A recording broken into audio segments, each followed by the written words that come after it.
இப்போ ஏதாவது ஒரு பொருளை நம்ம வந்து மனசில் வச்சுக்கணும், ஞாபகப்படுத்திக்கணும், இல்லை விஷுவலைஸ் பண்ணி பார்க்கணும் அப்படின்னா நம்ம என்ன பண்ணுவோம், அதை அதை அதை பற்றின ஒரு சில விஷயங்களை வந்து நம்மளுக்கு வந்து ஒரு ஹிண்ட் மாதிரி கொடுத்தா வீல் ட்ரை டு ரிகலெக்ட் இல்லையா.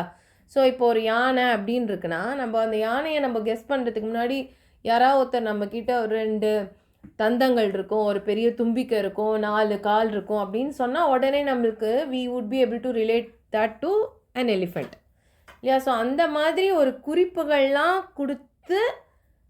கொடுத்தா எவ்வளோ ஈஸியாக நம்ம ஒரு பொருளை ஐடென்டிஃபை பண்ண முடியுமோ அந்த மாதிரி ஒரு டைப் ஆஃப் குறிப்புகள், சுவாமியை பற்றின ஒரு குறிப்புகள் கொடுத்து நம்மளை ஒரு தியான மெடிடேட்டிவ் ஸ்டேட், தியான நிலைக்கு கொண்டு போய் சஹஸ்ரநாமத்துக்கு முன்னாடி நம்மளை வந்து ப்ரிப்பேர் பண்ணக்கூடிய ஃபியூ ஸ்லோகாஸ் தான் இந்த தியான ஸ்லோகம்ஸ். ஸோ 8 இருக்குது, 8 ஸ்லோகங்கள் இருக்குது. ஒன்று வந்து again talks or describes about how Vishnu Bhagavan is, how is all his glory and all his numerous qualities, அவரோட where he resides, அவர் இருக்கக்கூடிய அந்த பார்க்கடல், அதோட அழகு, அதெல்லாம் சொல்லி நம்ம வந்து அப்படியே நம்மளை உள்வாங்கிக்க வைக்கிறாங்க. ஸோ சுவாமி அப்படியே நம்ம மனசுக்குள்ளே வாங்கிக்கிறதுக்கு நம்மளை ப்ரிப்பேர் பண்ணக்கூடிய ஸ்லோகம்ஸ் தான் இந்த தியான ஸ்லோகம். ஸோ ஸ்லோகம்க்கு போகலாம். ஃபஸ்ட்டு ஸ்லோகம் தியானம். நான் சொல்கிறேன், அப்புறம் நீங்கள்லாம் ரிப்பீட் பண்ணுங்கள். நான் ஒரு வாட்டி சொல்லி காமிச்சிடுறேன். தியானம் தான் ஆரம்பிக்குமே. தியானம் ஷீரோதன்வத் பிரதேசே சுச்சிமணி விலசத் சைகதே மௌக்திகானாம் மாலா க்ளுப்தாசனஸ்தஹ ஸ்படிகமணி நிபைர் மௌக்திகைர் மண்டிதாங்கஹ சுப்ரைரப்ரைரதப்ரைர் உபரி விரச்சிதைர் முக்தபீயூஷவர்ஷைஹி ஆனந்தீன புனியா தரிநளினகதா சங்கபானிர் முகுந்தஹ. இதுதான் இந்த தியான ஸ்லோகம் 1. தியானம் ஷீரோதன்வ பிரதேசே. ஷீரோதன்வ பிரதேசே சொல்கிறீங்களா? மியூட்லேருந்து வந்துட்டு சொல்லலாம், ரிப்பீட் பண்ணலாம். ஷீரோதன்வ பிரதேசே ஷீரோதன்வத் பிரதேசே சுச்சிமணி விலசத் சைகதே மௌக்திகானாம் சைகதே மௌக்திகானாம் மாலா க்ளுப்தாசனஸ்தஹ மாலா க்ளுப்தாசனஸ்தஹ ஸ்படிகமணி ஸ்படிகமணி நிபைர் நிபைர் மௌக்திகைர் மண்டிதாங்கஹ மௌக்திகைர் மண்டிதாங்கஹ சுப்ரைரப்ரை ரதப்ரை உபரி விரச்சிதைர் முக்தபீயூஷவர்ஷைஹி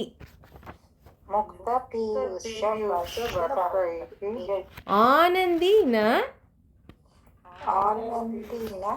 புனியா தரி நளினகதா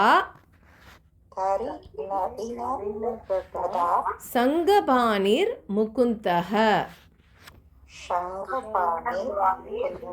முகுந்தஹ அவ்வளோதான். ஸோ இந்த ஸ்லோகத்தோட மீனிங் என்னென்னா, it describes how Mahavishnu is residing. அவர் வந்து பார்க்கடலில் தானே இருக்கார். ஸோ அந்த ஒரு அமைப்பு, அதை பற்றி வர்ணனை பண்ணுற ஸ்லோகம் தான் இது. முதல்ல பகவான் இருக்கக்கூடிய இடத்த வந்து அதோட சிறப்பம்சங்களை விவரமாக சொல்கிற ஸ்லோகம் தியான ஸ்லோகம் நம்பர் 1. ஷீரோதன்வ பிரதேசே. ஷீரம் அப்படின்னாலே பால்.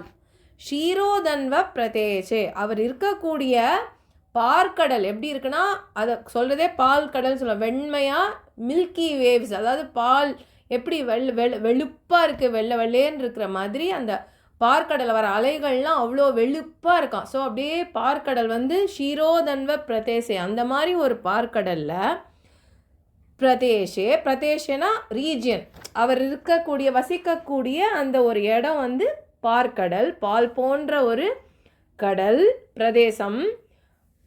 சைக்கதே சைக்கதே மௌக்திகானாம். சைக்கதே மௌக்திகானாம்னா அந்த ஷோர், அந்த பார்க்கடலோட கடற்கரை. கடற்கரை எப்படி இருக்குது அப்படின்னா, கடலே வந்து பால் மாதிரி அவ்வளோ வெண்மையாக இருக்குது. அதோட கரை சைக்கதே மௌக்திகானாம். சைக்கதேனா கடல், அந்த பார்க்கடலோட கரை, ஷோர். அது எப்படி இருக்குது? ஹவு இஸ் தட் லுக்கிங் பார்த்தா சுச்சிமணி விலசத். சுச்சிமணி விலசத் அப்படின்னா சுச்சினா பியோர்னு அர்த்தம். அந்த கரை எப்படி இருக்குன்னா பார்க்கறதுக்கே அப்படியே பளிச்சுன்னு கிளிட்டரி ப்ரிஷியஸ் மணிகளால் அப்படியே போர்த்தப்பட்ட ஒரு கரையோரம் மாதிரி இருக்கும். Precious jewels, GeM stones, crystals அந்த மாதிரி அப்படியே ஜொலிக்கிறதான் அந்த பார்க்கடலோட கரை. ஸோ அவ்வளோ அழகான ஒரு பார்க்கடலில் அவர் வந்து எது மேலே இருக்கார்?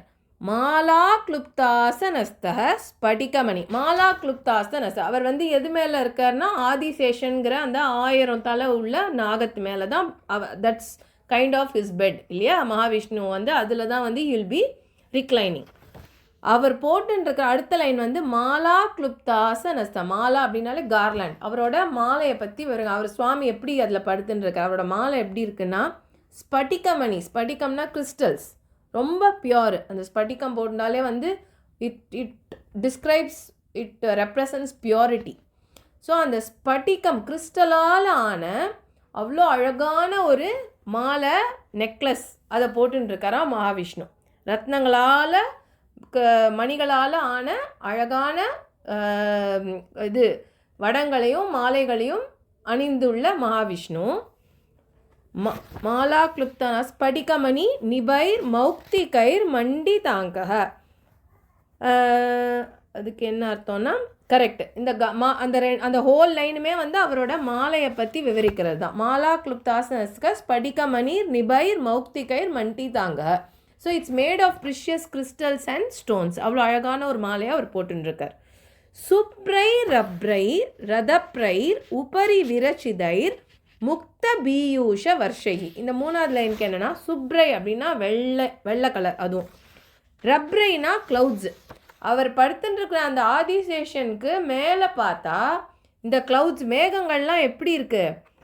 வெள்ளை வெள்ளேன்னு அப்படியே சூழ்ந்து அப்படியே போர்வை மாதிரி போத்துன மாதிரி இருக்கும். அப்படியே யூனிஃபார்மாக வெள்ளை வெள்ளேர்னு க்ளவுட்ஸு.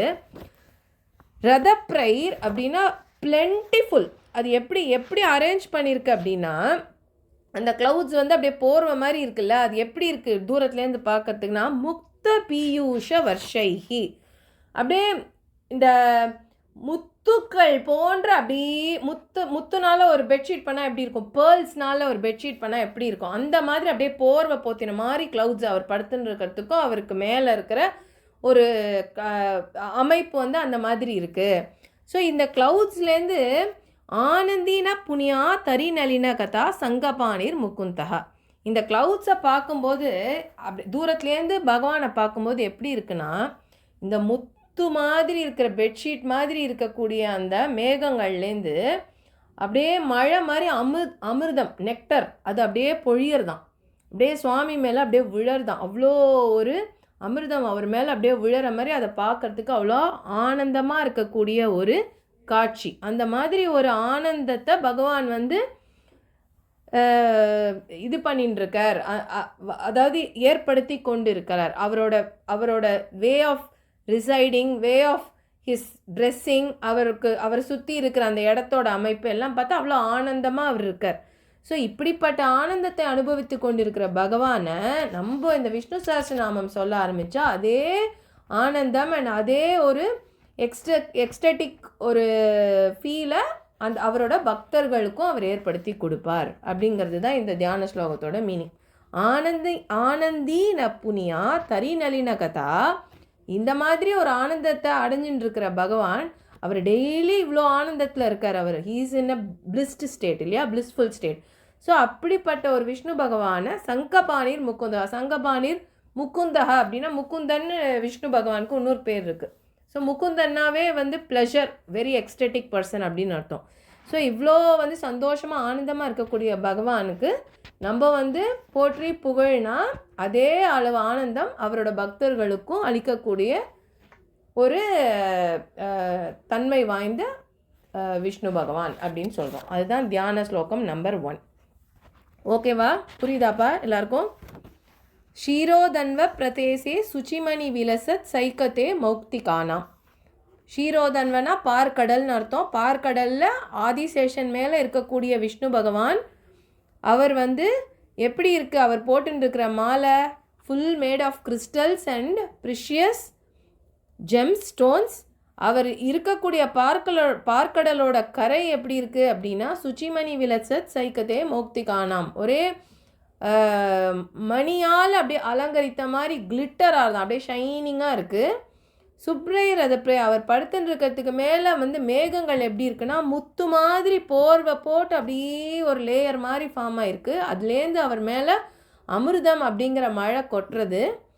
அந்த மாதிரி ஒரு ஆனந்தத்தில் இருக்கக்கூடிய மகாவிஷ்ணுவை நம்மெல்லாம் போற்றி பாராயணம் பண்ணால் அதே அளவு அவர் எப்படி இவ்வளோ ஆனந்தத்தை வந்து அனுபவிக்கிறாரோ டெய்லி அதே அளவு ஆனந்தத்தை அவரோட பக்தர்களுக்கும் கண்டிப்பாக அளிப்பார் அப்படின்னு அர்த்தம். இதுதான் தியான ஸ்லோகம் 1. இப்போ அடுத்தது வந்து தியான ஸ்லோகம் 2.